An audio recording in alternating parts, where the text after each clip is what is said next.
started, I don't know, but when I was like 12 or 13, I was in church, and I was raised in the Assembly of God like Elvis was.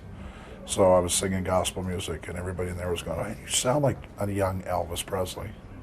So then I always liked the music, so I started incorporating the songs, and when I sang,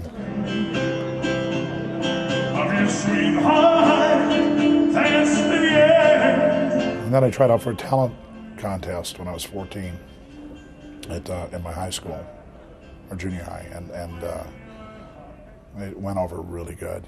So I mean, once I went out there in front of all those people and they liked it, and I liked the music, that's what I wanted to do.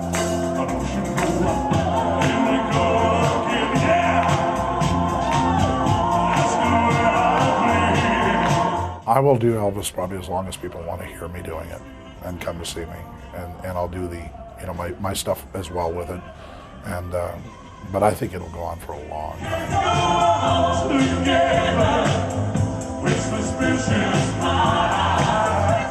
I just do his music and enjoy it. If I make somebody's life a little better because they spend a couple hours and really leave saying I really enjoyed myself, then me being at this place is well worth what I'm doing. Elvis Presley, Las Vegas. Thank you very much. I appreciate that. Well, it's one for the money, two for the show, three to get ready. Now go, cat, go. I was a victim of my parents who loved Elvis it's all the music I thought there was until I was 14. So, my parents just kind of drilled it into our heads. That's all they listened to. So, we just grew up naturally around it all the time from the South. That's what they do. I entered a contest at a dealership, and the prize was a trip to Vegas. So I got up there. I'd never done Elvis before, and I had the jacket, I remember, and I got up there. There's only 2 verses to the song Hound Dog, and there's, I believe, your high class, and he said, and anyway, so I got up there, and I didn't know the words, and I froze. So we started doing the shakes and everything like him, and ended up winning, beating these guys out. I've been doing it 13, 14 years, so anyway, but that's how it all started right there. So it's almost like an autopilot that you go into that character thing, and you're no longer the other guy. You're the king, and it's you become there with it, and you walk as you walk, you talk as you talk. Everything you are is just him, and it's almost like being in your zen, in your spot. Well, this is my 1955 pink Cadillac convertible. It actually used to be owned by Lucille Ball. It's my pride and joy, and it's a 55, and we'll go about 95. There's a little bit of Elvis in everybody, and I think that they just want to keep that alive, and other than just something on TV or tape, you got something tangible, and just kind of, I think it takes people back, to be honest with you. Thank you very much.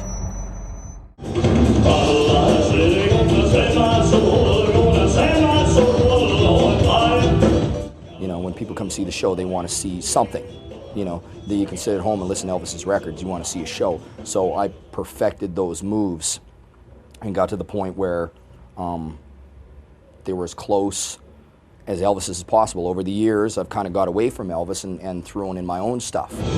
The only move in my thing that is Elvis is the one where I do the windmill thing across the stage and take the leg and move it. That's definitely Elvis's.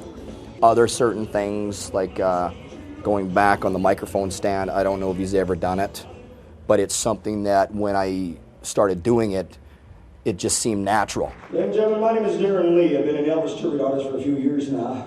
I never ever go on stage thinking that I'm Elvis Presley at all. You have to be normal in this business because there's too many that aren't. The Elvis that I portray is the one you can buy his clothes off the rack. My Elvis is the normal, everyday Elvis that used to walk down the street in Memphis, before he became Elvis.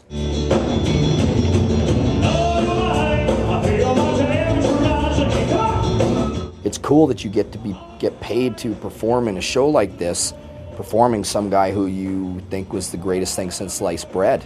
Elvis has supplied me with my wife. Elvis has supplied me with my house, my car, my dogs, my lifestyle for 20 years. He's kept me in Slurpees and shoes and pizzas, in toys.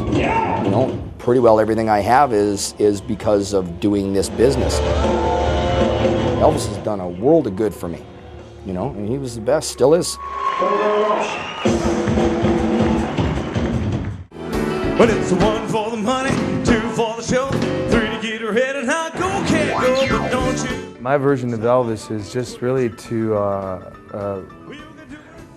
reproduce or you know, bring back the musical experience of his music and his style, more than try to reenact him personally, you know, because it's such a difficult task, especially when you're portraying another entertainer, to do all of that. That it would be insane to do that.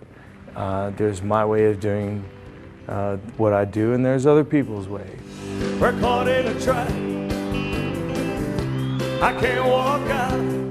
He's the first to ever been put on a stamp, the first to ever go via satellite.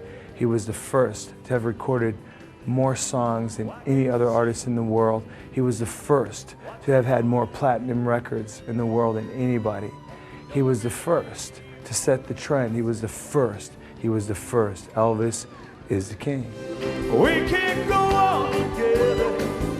It's suspicious mind. It's my life. I mean, it's what I dedicated my life to artistically.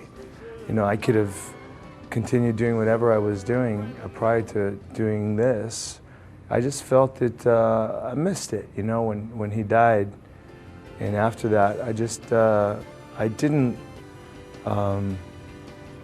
do it because, you know, I wanted to be him. I don't want to be him. You know, I loved him for his music and everything.